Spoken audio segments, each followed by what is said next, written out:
My name is Peter Lacy, Global Managing Director in Accenture Strategy, and I look after our sustainability practice. Also look after a few other things like our Digital Transformation of Industries program and our relationship with the World Economic Forum and some of the business schools.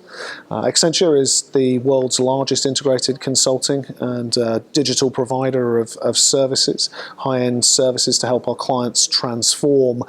in a digitally disruptive world. 380,000 people now across 120 markets in the world. My presentation to the deans and directors at Amber was to talk about how I believe that the next 10 to 15 years will see significant disruption in global markets, and specifically the idea of competitiveness, which I think is going to increasingly incorporate sustainability alongside growth and alongside profitability. And against that backdrop, redefining competitiveness, I think there are some key opportunities for businesses and also some necessities for business leaders as they think about navigating that maze in the future. One of those is the circular economy. And for me, the circular economy is a concept that helps us to move away from linear value chains to move towards closed-loop circular value chains that are a fundamentally different way of thinking about creating value, economic development at the macro level, but customer value at the micro level, decoupling those from wasted resources, harmful use of wasted natural resources. MBAs need to recognize that the world that they're entering is faster than ever, more disruptive than ever. One of our clients and one of the speakers here at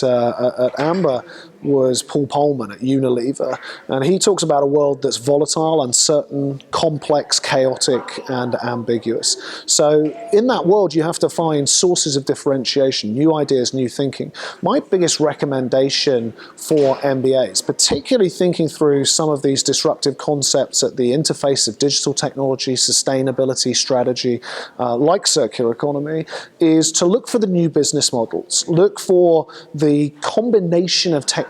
that can power those business models that deliver better outcomes for customers and citizens. And if you can find those that do that, that actually a shift from products to services, the sharing economy, longer product life phases, use cycles,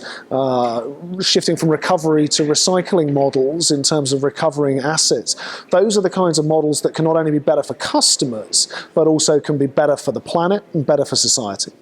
I think business schools need to recognize that as well as some of the basics that you need as a business leader, some of the toolkits, some of the basic understandings of functional expertise, as a business leader, increasingly you need to understand how to navigate complexity. You need to understand how to be comfortable with this volatile, uncertain, complex, chaotic, ambiguous business context. And I think business schools in particular, I think can benefit a lot from being able to teach things like scenario planning, being able to teach systems thinking, being able to help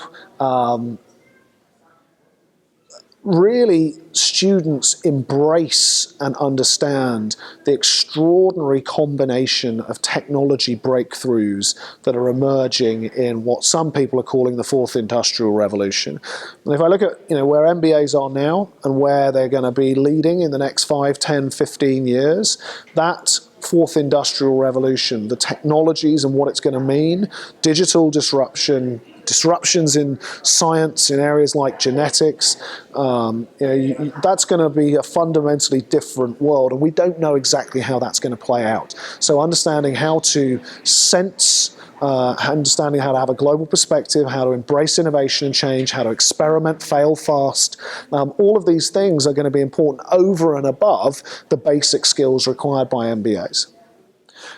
I think fundamentally, sustainability is still seen as an add-on within MBA courses and within business schools. It's seen as an elective or a module. It might be optional, it might be compulsory, but it's taught as being something different somehow from the rest of the MBA curriculum. I would challenge that logic. I think the key is to see sustainability as a lens for growth and innovation, or a lens for more effective, efficient global supply chains, or a different way of thinking about risk with reputation and stakeholders, and to embed this into the core of finance, to embed this into the core of strategy, into marketing, into operations, into organization, as well as creating still a connected program that means that the whole adds up to more than the sum of the parts. So I would say that's one of the biggest things we could see is really seeing it embedded fully into the existing disciplines, while recognizing it's one of those transversal themes that also, I think, commands separate attention. Well, we think that sustainability will be one of the three pillars of redefining competitiveness. So whereas perhaps previously competitiveness has been about growth or it's been about profitability, we think that the new competitiveness is about growth, profitability and sustainability. And that those three things need to be inextricably linked and intertwined in any future competitive advantage and in any future set of strategies, the way that you organise, the way that you operate your business. And so with that in mind, it makes sense for us to have a specific dedicated division, but a division within Accenture that works with all our other divisions, that works with those advising the CFO, the COO, CEO, the CMO, the head of supply chain. So we see it as very much an integrated concept. And I think what's exciting for us is that this digital disruption that's happening in areas like cloud, analytics, big data, sensors technology, mobility, that's providing new ways for us to think about better managing environmental, social and governance issues as core business. In the book Waste to Wealth, what we've tried to do is to fill a gap that is really, I think, very important for business leaders, which is taking the circular economy concept down from a high-level engineering, design, scientific concept and to turn it into real business strategies, real business models, real case studies and examples that show businesses not just how the concept makes sense, but how it can practically make sense in helping them be better businesses, not just on sustainability, but driving profitability, driving growth, and driving their competitive advantage.